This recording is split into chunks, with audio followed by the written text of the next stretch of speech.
Dostlar, selamünaleyküm. Her vaxtınız xeyir olsun. Benim doğma yurdum Borsalı mahalının ağır ellerinden biri olan Kəpənək hakkında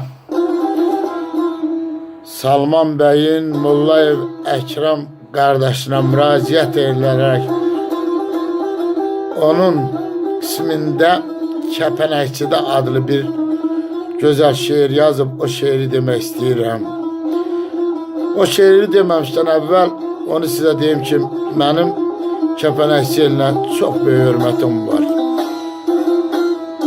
Ona göre ki o el dahiler, büyük ziyalılar, şairler, ustadlar yetiştiripti. Benim tələbə dövrümdə her zaman mənə arxı olan, məni insan kimi formalaşmaqda böyük əməyi olan mərhum Acalov Ziyadxan Mürsəlovun ruhu qarşısında baş əyirəm. Var olsun Kəpənəkçi eli.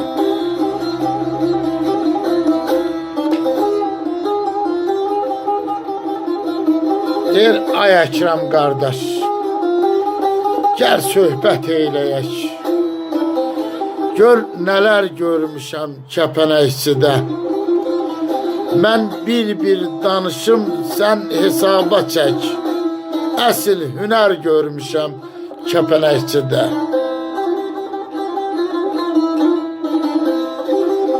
Kimi dindirdimsə hamısı din əhli.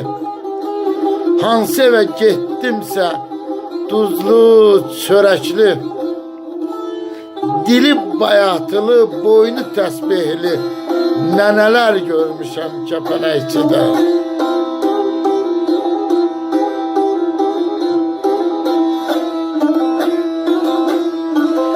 Yaşasın Abbası həm Zəlimxanı.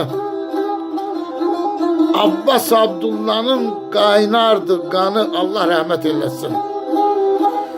Şair tək sevirəm mən Ziyadxanı, şairlər görmüşəm Kəpənəkçidə.